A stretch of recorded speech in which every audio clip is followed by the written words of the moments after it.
welcome to Money, Money, Money. It's that time of the year again when newspaper ads and television ads will remind you of the glittering yellow metal. Yes, I'm talking about Akshaya Tritiya, that day of the Hindu calendar when buying gold is considered auspicious and good for the growth of your own personal wealth. So as you decide on your gold purchases, we thought it would be nice to get you some timely advice.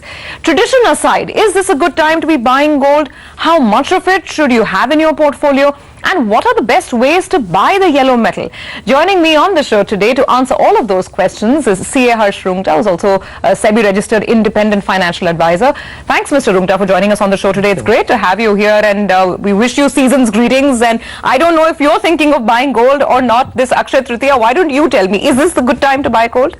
Well, I think any investment, so traditions are good, but any investments need to be part of your overall plan.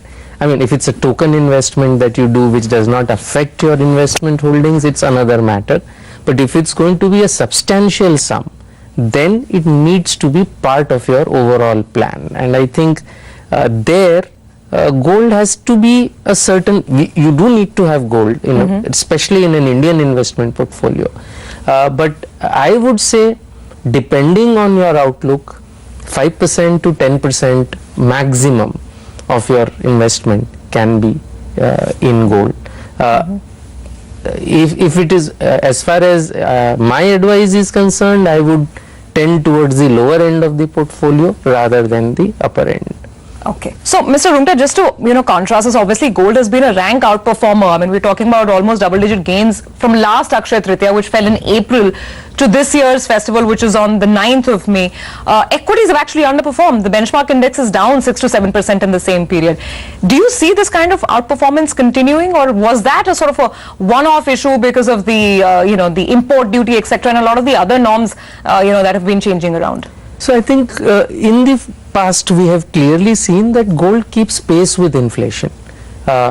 Typically, if you look at 30-year moving averages, 10-year moving averages over the last 30 years, it's about just a shade of double digits, about 9.5%.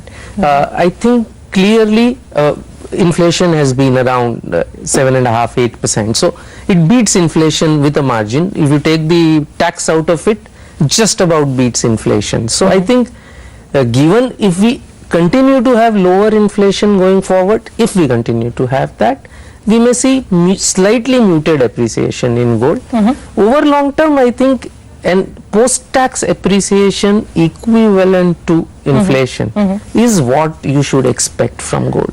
Now, of course, today there are many ways in which you can buy gold. It's not just going to your neighborhood jeweler and, buying a little, either a coin or a piece of jewelry. So I just want to spend some time understanding some of the newer avenues, gold ETFs, gold bond scheme, and then the gold monetization scheme. Why don't we start by looking at the gold bond scheme itself, because that's a sovereign-backed scheme where you can be completely rest assured about your investment. How does it work? Is it tax efficient? And is it advisable? So as far as gold bond is concerned, as you have clearly mentioned, it's a sovereign-backed scheme, and clearly you are assured. It's a government security. You get a certain interest which is taxable, and at the end of 8 years, you will get back the value of the gold that you have invested. So if you have invested in 10 grams of gold, you invest at today's value. So suppose that today's value is say 3,000 rupees a gram. You invested 10 grams, you would pay 30,000 rupees for 10 bonds. The 2.75% interest every year would be calculated on 30,000, irrespective of what happens to the value of the gold over these 8 years. Oh, okay. At the end of 8 years, you would get back 10 gram money equivalent to 10 grams worth of gold. Let's say it doubles. Along with the interest, of course. But the interest is available to you every year. Oh, so the interest is paid out every year? The interest is paid out every year. In fact, it's paid out every 6 months. 2.75 divided by 2. The value of say 10 grams has grown from say 30,000 to 60,000. At that time, you would get back 60,000 rupees. You can't get back 10 grams of gold. Okay, what happens to capital gains? Because if gold is appreciated so much and if there are capital gains involved, then what is the treatment there? So for gold bonds, if you redeem at the end of 8 years, there won't be any capital gains tax. Okay. If you redeem at the end of 8 years. Okay. You're allowed to redeem any time after 5 years. Again, if you redeem it in the government window, you can redeem it on the interest payment dates. On those days, again, there will be no capital gains But tax. again, redemption is allowed only after 5 years. So that's Only one after caveat. 5. You have to lock in that investment for at least 5 years. And you can redeem after 5 years on certain designated interest payout dates, you're saying. That's right. But it's not locked in. You can freely transfer it at any point. So you can, so if I hold a gold bond, I can transfer it to you. Okay. There, when I transfer it to you, capital gains tax would be payable.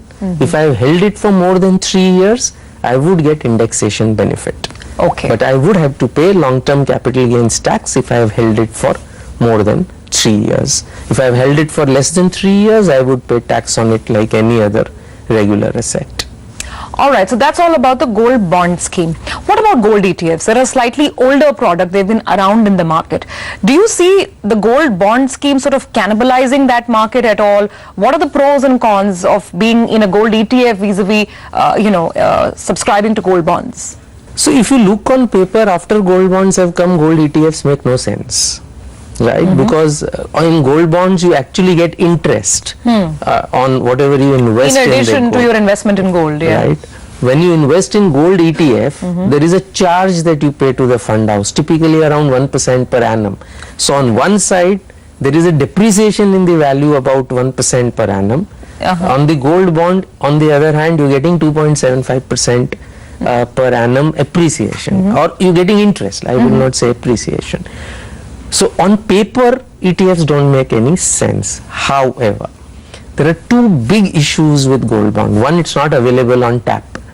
Okay, that's one. So if I want to buy today, I can't buy today. I have to wait for a tranche. Right. Other big advantage that ETFs have, which gold bond doesn't have. One, you can't buy it on tap. Second, you can do a SIP in a, not in an ETF, you can do a SIP in a gold fund, which in turn invests in an ETF. So it adds to costs, but the convenience factor, especially for the small person, somebody say who doesn't have that lump sum of certain 30, 40, 50,000. So for a retail investor who's systematically investing in gold, ETFs continue to make some amount of sense purely, not ETFs, I would say gold funds that invest in ETFs make some amount of sense purely from convenience perspective. But one has to keep in mind that they are more costly because you're paying a fee to the fund house to manage that investment for you.